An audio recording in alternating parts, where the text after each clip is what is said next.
आज के ज़माने में जब दिन प्रतिदिन प्राकृतिक संसाधन कम होते जा रहे हैं, तब हमें कैसे उसका सही से इस्तेमाल करना है, ये कहानी गौतम बुद्ध और उनका शिष्य उसी के बारे में है। एक दिन गौतम बुद्ध से उनके शिष्य ने कहा कि मेरा आपसे एक निवेदन है। गौतम बुद्ध ने कहा कि बताओ, तुम्हारा निवेदन क्या है? शिष्य ने कहा, मेरे वस्त्र पुराने हो गए हैं, अब वो पहनने लायक भी नहीं रहे। क्या आप मुझे नए वस्त्र देने का कष्ट कर सकते हैं? गौतम बुद्ध ने उनके शिष्य के वस्त्र देखे, सच में वे बहुत पुराने हो गए थे। इसलिए बुद्ध ने एक अन्य शिष्य को आदेश दिया कि तुम इन्हें नए वस्त्र दिलवा दो। कुछ दिन बाद जब गौतम बुद्ध उस शिष्य से मिले, तब उन्होंने उनसे पूछा कि क्या तुम्हें अब अपने नए वस्त्रों में आराम मिल रहा है? तुम्हें और कुछ तो नहीं चाहिए ना? तभी उस शिष्य ने कहा, धन्यवाद प्रभु,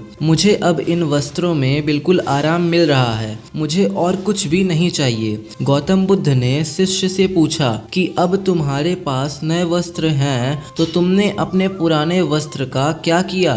शिष्य ने कहा, प्रभु, अब मैं उसे ओढ़ने के लिए प्रयोग में ले रहा हूँ। बुद्ध ने कहा, तो तुमने अपने पुराने ओढ़ने के लिए जो ओढ़नी रखी थी, उसका क्या किया? शिष्य ने कहा, जी मैंने उसे खिड़की पर पर्दे की जगह लगा दिया। गौतम बुद्ध ने फिर से प्रश्न पूछा, तो फिर तुमने पुराने पर्दे का क्या किया? तुमने उसे फेंक दिया?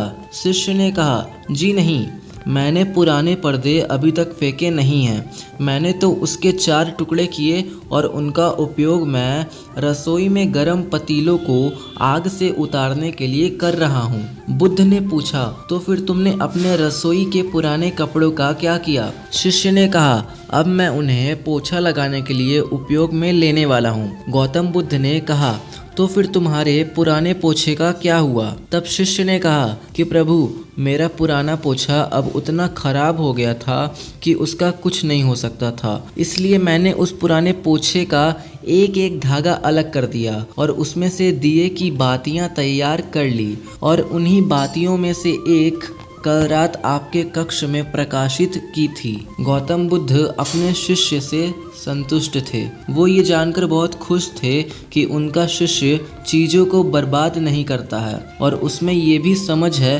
कि चीज़ों का किस तरह से प्रयोग किया जा सकता है। आज के ज़माने में जब प्राकृतिक संसाधन दिन प्रतिदिन कम होते जा रहे हैं, तब ऐसे समय में हमें यही कोशिश करनी चाहिए कि हम कैसे चीज़ों को बर्बाद होते हुए रोक सकते हैं और उसका सही से इस्तेमाल कर सकते हैं। हम सब मिलकर अपने छोटे छोटे प्रयत्नों से और चीज़ों को बर्बाद ना करके इस धरा को बचा सकते हैं।